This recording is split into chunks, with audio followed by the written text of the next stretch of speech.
So good afternoon, good morning, good evening, everyone in the world you are, and welcome to my session, and thanks very much for joining. I'm pleased to be here today, and I'm excited to have the opportunity to talk to you about how to unleash generative AI to enrich your business. I'm Yannis Kalfoglou. I have been in the AI space for over 30 years now, since the early 90s. So I had a long and colorful journey in AI over the last few decades. And I have to say that the latest generative AI innovation promises to be transformative and impactful for all businesses. I'd like also to point out to the disclaimer at the bottom right of your screen that these views are on my own and do not express or imply the views of companies and clients I've worked with in the AI space. So how I structure the session is basically around three main topic areas. Basically, a little bit of landing, and apologies, I didn't have the chance to follow the talks prior to me because I had a few other things to attend. What is generative AI and why it matters for your business? How to incorporate it into your business, and also what to look out for, especially in these early stages of generative AI. Primarily, if you're looking at some kind of, let's say, a vanilla definition, generative AI is basically a kind of AI as opposed to, let's say, predictive machine learning AI that learns new content and creates new content based on what it's seen in this existing content. Now, it also has the advantage of capable of learning patterns in unstructured data versus some more traditional machine learning predictive AI. Also important, I will elaborate that you need to focus on the problem formulation first. What's the problem you try to solve with AI, generative AI? And then there is plenty of downstream tasks where you can apply Gen AI, which range from content synthesis and generation all the way to customer engagement and enhanced productivity. I will also elaborate that you should look at enterprise-focused generative AI offerings from vendors and explore customized generative AI components as they emerge, and that's suited to particular use cases for B2B interactions, and also understand a little bit how the changing regulatory environment might affect your potential business use case, and also look at implications for B2B apps ecosystem, which I will elaborate in the next few slides. So let's kick off with a little bit of basics first. What is Gen AI and why it matters? I split it in two parts. One, you can visualize it as the ingredients, let's say. So the key components, LLMs, which stands for large language models. Then you also have obviously embeddings. You have databases or vector DBs. You have content, that's your data. You've got the interaction, which is the prompts and the UI. And then the other part is the applications and impact. So there is a lot of generative AI downstream tasks from sentiment analysis, QA, information extraction. Industry verticals can be affected, and also what is the impact on infrastructure, and what should you do about governance and processes. So Gen AI, in general, in terms of components, one of the key, in fact, one of the most important ones is LLMs. So LLMs is this kind of large language models, which are basically trained to solve common language problems. So for example, how you classify text, how do you do question answering, how you summarize documents, how you generate text. And then what you do, you tailor these to specific problems in business verticals, such as retail, finance, entertainment, and others. One of the benefits of using an LLM is basically it's a single model, and that can be used for different tasks, hence the generality of the model.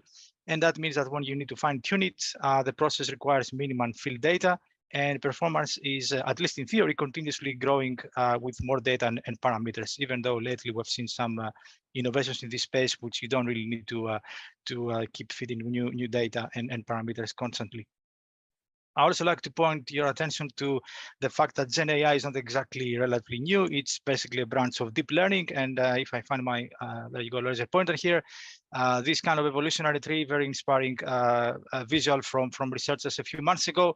As you can see, it really started almost 5 years ago with this famous, Google research paper on testing all you need, and different styles of architectures from encoder only to encoder decoder to the popular these days decoder only models, which are more fine-tuned to do things like generative AI, generative text, and also have performance, let's say, advantage over other branches of LLMs with regards to zero-shot and few-shot learning. Interesting also to see here, there's a very nice, almost equal split between open source and closed source solutions for these models. And I will elaborate on that in the next few slides, why is it important. And also with regards to the players, as you can see, there is a very, a very interesting split between, very well-known tech conglomerates, but also new entrants in the space, which gives a lot of variety. And basically the message here is that there are plenty of options with regards to LLMs. One of the things I always find interesting when I discuss with people about LLMs and Gen AI is to really emphasize why there are LLMs. So, the first L stands for large, and especially the general trade models, these are really, really large models. We're talking about the training data sets for the likes of ChatGPT, for example, have been trained pretty much on the entire internet, the public internet. So we're talking about, trillions of documents and data pieces and billions of parameters. They are general purpose, so they take advantage of the commonality of human languages, pretty much what you find on all these web pages, but they also have certain restrictions with regards to resources that they can access. And importantly, they are pre-trained and fine-tuned. So GPT actually stands for General Pre-trained Transformer. Basically, they are ready to use out of the box for general downstream tasks. Another component which is interesting to look at is what we call in this field, the technical jargon is embedding. So embedding is basically a way that you can take the text form and you transform it into a numerical format. And you want to do that because it's easier to compare to other text data. This is usually done by using sentence or word embeddings. And once you transform it in this numerical format, these are then stored into vectors, dense vectors in a high dimensional space. So some very simple toy example here in the three sentences: how old are you? What is your age? My phone is good. They go through the sentence embeddings. They produce the numerical format, and then as you can see there, obviously the first two sentences are semantically more similar. Therefore, the shaded area and they're classified together, whereas the third one is not really that similar. So then you use these embeddings in order to find similar documents which are related to the user's prompt. You also need to store them somewhere, and as innovation really drives this sector, in recent months and years, I would say a new type of databases emerged, the vector DBs, so things like Milvus and Pinecone and ChromaDB, and these are specific databases that they are designed with a view on how to actually store these embeddings, store and retrieve them in operationally efficient manners. Another component we're looking at is basically your data. So you can see this as your content, and that could be any kind of data from text to image to speech to structured data. They go through training the foundational model and gives you all the tasks, which I'll elaborate in the next slide. And the last component is interaction. Now, the interaction, at least at this point in time, most people are aware of the prompt interaction, which is basically a way that you give a prompt to the generative AI system, and that one uses then the underlying LLM, the statistical model, to predict what the expected response might be. So that is how it generates new content. Now, needless to say that, the old adage goes here, garbage in, garbage out. The quality of the input determines the quality of the output.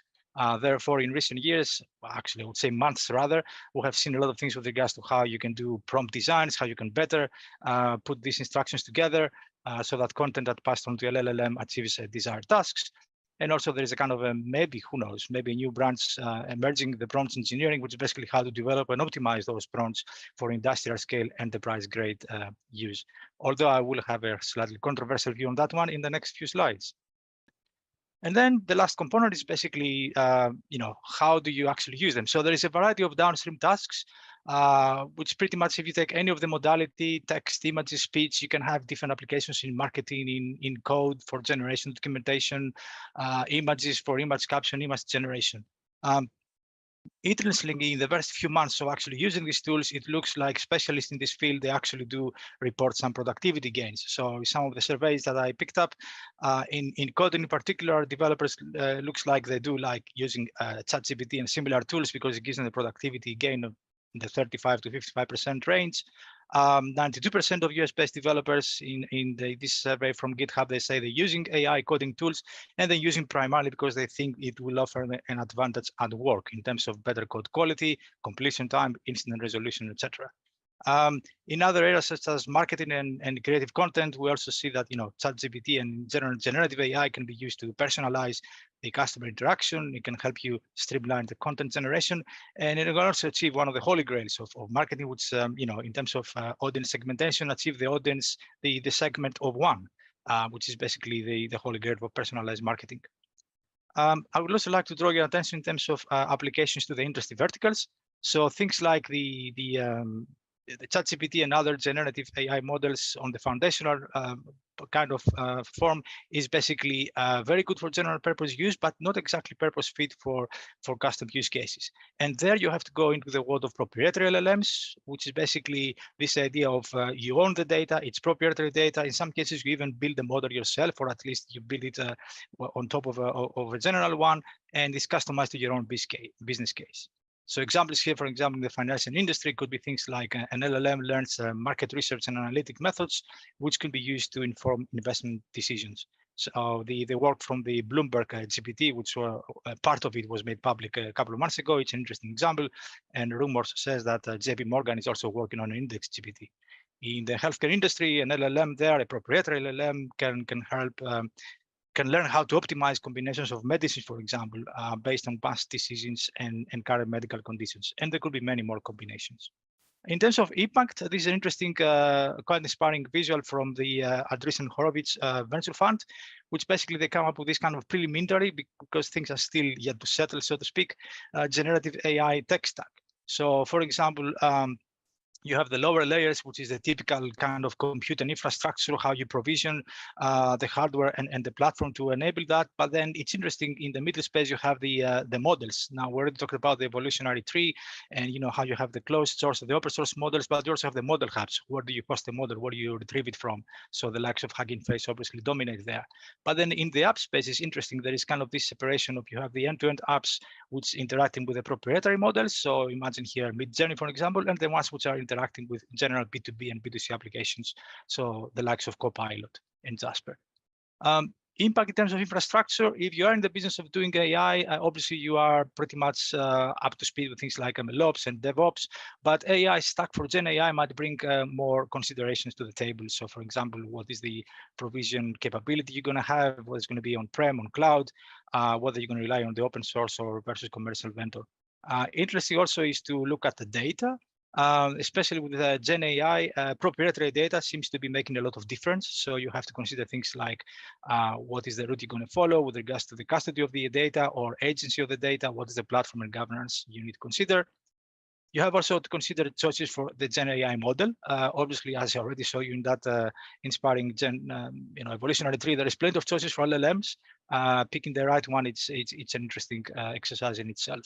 And also, what is the technology trajectory, considering this is pretty much not more than 7 months old, at least when it became public. We have seen so much evolution ever since.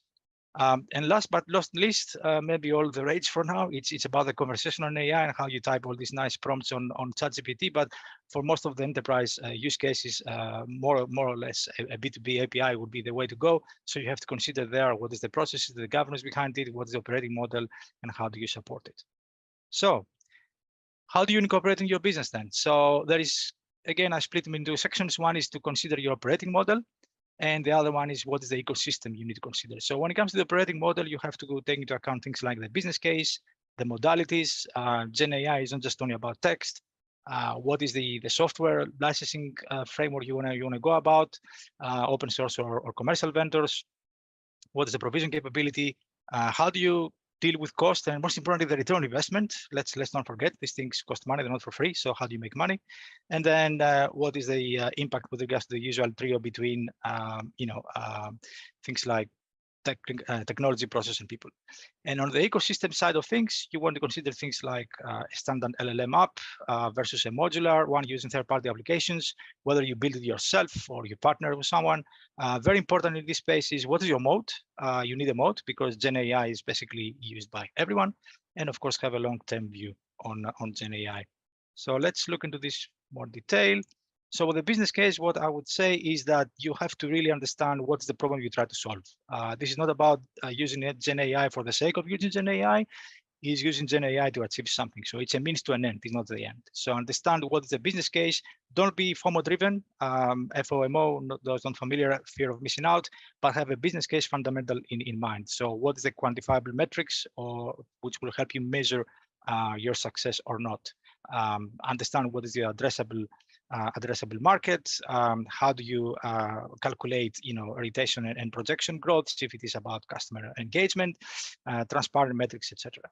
You also have to consider capability provision. As I said, with Gen AI, there is a lot of solutions offered through the cloud, but it depends on the industry, the regulatory environment, and the use case. You might want to have some things maybe on-prem or even a hybrid solution. Again, common sense there says that you should have some kind of a very deep technical due diligence with regards to the platform selection and have quantifiable metrics to understand what is the pros and cons. Important to also try before you buy, basically try end-to-end solutions and find what is the perfect fit and the trade-offs, and also consider the medium to long-term assumptions, especially for things like pricing model. As the technology still evolves, the landscape becomes ever more competitive. So therefore, some of the assumptions you're making today might not be valid in a few months' time. So in terms of the offering, one of the interesting things about the Gen AI is that the open source software, let's say, offerings versus commercial offerings actually are more or less in a lot of cases on par with the commercial offerings. So it's actually a viable alternative to the commercial offerings. So one need to consider this space. There are the usual things: performance, latency, scalability. It's things you need to take into account there. But at the same time, the licensing implications, for instance, not all open source software is as open as people assume.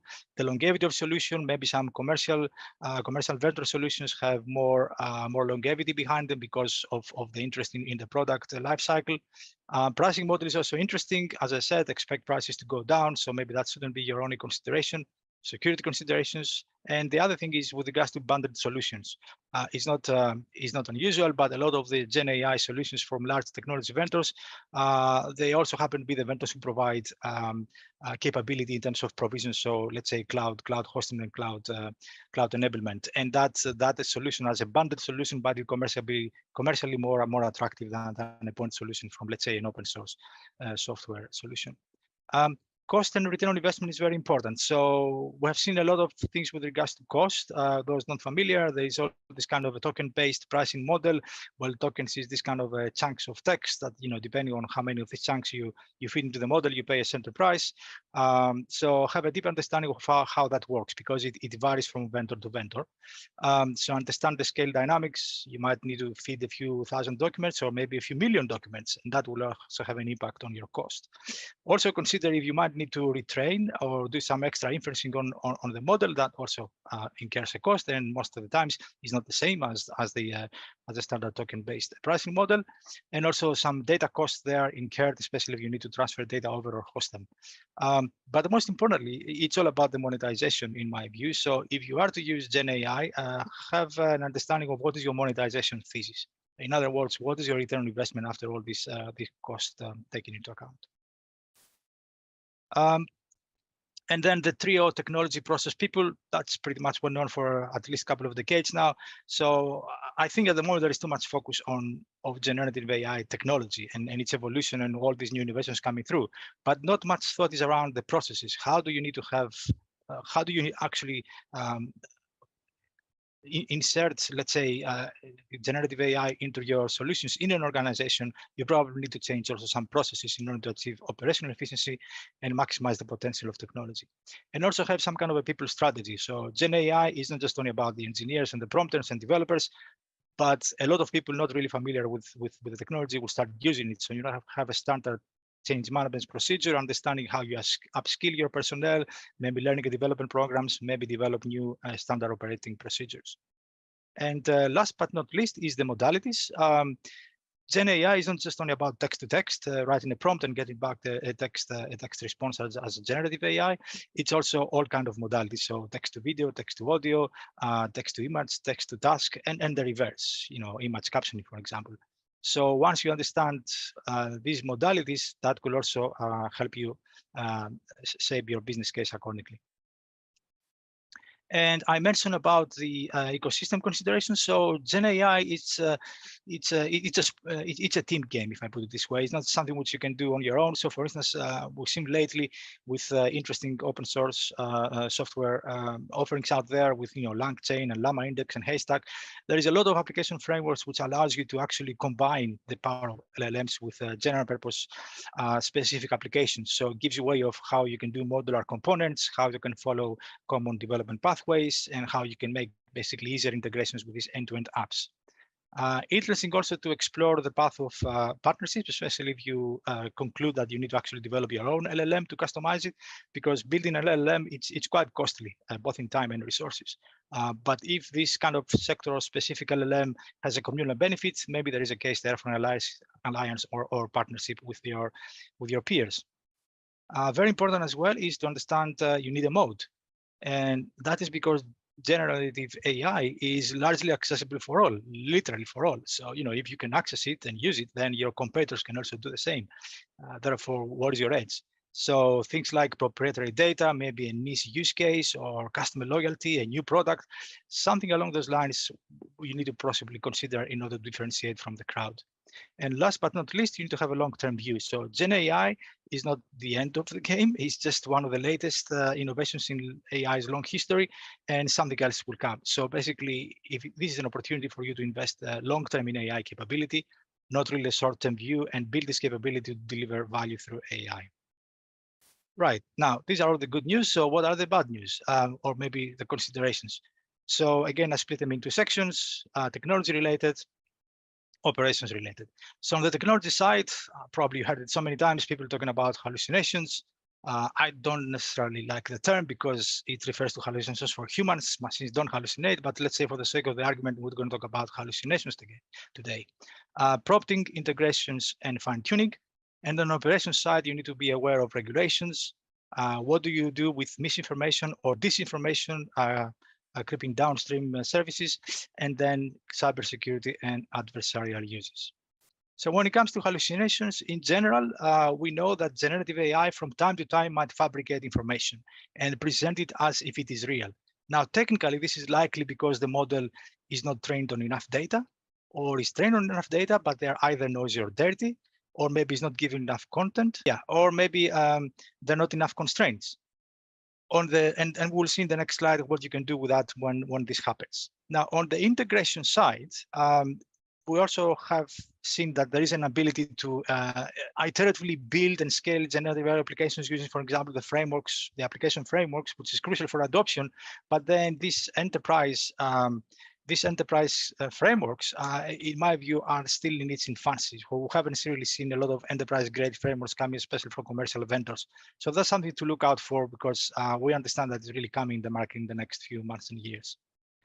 Also, prompting. A lot of people put in all their bets, so to speak, in prompting. This kind of interesting that it helps you to optimize the textual input to affect a better communication with the underlying LLM, but also consider that future generations of AI are already becoming better at understanding language. Therefore, they reduce the need to have this kind of very nicely crafted prompt, because AI itself can do the prompts, which is something which is happening already. So also in terms of prompt efficiency, it's really depending on the use case, therefore limiting its utility across different diverse AI models. So one way to think about the prompts is maybe you should also pay attention to the problem formulation. And then since this is generative AI, you can actually use the Gen AI to help you formulate the problem in terms of what is the focus, the scope and boundaries, and that automatically will feed into a nicely crafted prompt. Another thing to look out for is fine-tuning. Again, a lot of attention is based on fine-tuning for prompts, but let's not forget that Gen AI is nothing more than just the next iteration of machine learning. AI and machine learning systems, by their very definition, they're really designed to learn and improve over time by continuously, detecting drifts and doing something about it. So the fine-tuning should not be restricted only on the prompt, but you can also fine-tune the foundational models, where there's a public or a proprietary LLM, your parameters, your data pipelines, etc., not only the prompts. And then on the operations side, yes, regulations. We all knew that AI and regulations is something which is going on for a long time, but Gen AI seems that it really renewed interest on general regulations for AI across the board. So typically these things takes years to materialize. Nothing is really sort of cast in stone yet. However, you can actually do a little bit of a homework right now, which is it's very likely if it becomes law, it will be all about data and data privacy. So make sure you have your data governance and chain of custody procedures in place. Risk assessments, especially if your Gen AI system somehow impacts the customers, and also have your safety guardrails in place, and these are auditable in case it's needed. Cybersecurity, again, with proprietary data or kind of any data, to be honest, that you fed into the AI system, treat it with due care, because this data can be de-anonymized, it can be shared with not with your consent, and they can also be used from, if they're being made public, can be used for prompt injection attacks, and can be used to train adversarial AI, which can compromise your systems. We talked about hallucinations. So when hallucinations occurs, typically what happens is that Gen AI will produce misinformation or disinformation, which will, is something, it's a customer-facing disaster to a certain extent. So what you do in that sense, you can set up general guidelines how to mitigate the risks and effects of hallucinations. For example, you can increase your vigilance, which means you check the facts of what the Gen AI is returning back. You do proper checks with regards to the provenance of the sources. You evaluate the evidence. You assess whether what is returning is plausible. And in general, you promote digital literacy in the organization so that you don't really take for granted everything you read online. You have some sort of a secondary check in place. And the last thing you need to consider about operations, although this is still in early stages, but it could happen, is that as Gen AI is becoming more and more integrated into third-party solutions, there could be little or no auditability on how these work, and therefore they can harbor malicious agents, software agents that is, which are designed to cause havoc at your organization. So that's something we'll probably need to look at. So let's close here. Three main things I want to tap on. One is the AI strategic role in the organization. Another one is the Gen AI in general lowers the entry barrier to AI. And the third one is that we would expect more enterprise-grade services and products to emerge. So with regards to the first one, Gen AI is just the latest, arguably the most impactful innovation from the deep learning family of technologies under the AI umbrella. So therefore, it reinforces the view that AI is a strategic long-term asset to invest into. So if you haven't done already so, maybe that's a good time to start.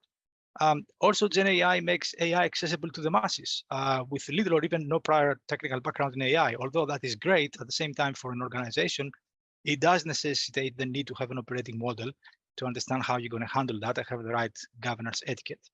And last but not least is that because of the evolution and the speed at which things evolve in the Gen AI space, you would expect from the current wave, which is mostly consumer friendly, to have more enterprise grade, more B2B treated solutions for AI, for Gen AI in the next few months and years. And this will be basically turnkey product and service solutions that could be fine-tuned for enterprise use. And that concludes my talk. Thank you for your attention and interest in the topic, and I'll be happy to take any cues. Thank you so much, Yannis, for this valuable insights. So the floor is open for questions. And so is there any question? If you have, you can ask now. Yannis, thank you for your presentation. I will only ask the question. What are your thoughts on the language models, the other large language models that are available in Hugging Face? The ones that I have personally used is Falcon, that is trained by the Abu Dhabi Institute, government that is there. What is your experience on the open source large other LLMs other than the OpenAI LLM that is there?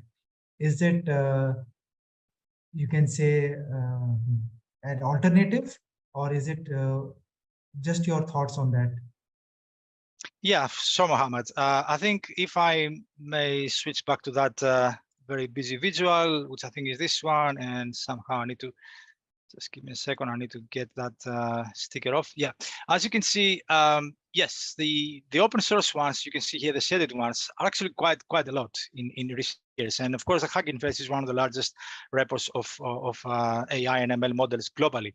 I would definitely encourage the use of these models because it gives you a quick way to experiment what you want to do with relatively little cost in what you're trying to do. However, if you want to after you've done your list investigation, you want to go commercial, or you have some more enterprise grade uses, then you probably need to do a little bit more investigations with regards to what is the cost, what is the impact, what is the support. Let's not forget, open source software is very much project driven. Who are the people behind it?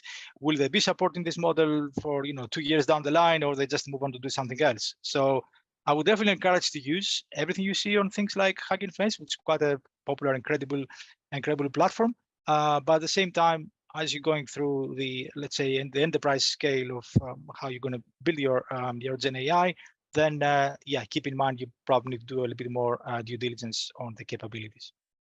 Well, I think it's the end of our questions for Yannis. Thank you so much, Yannis, for your valuable insights and joining us today. Thank you very much. Thank you.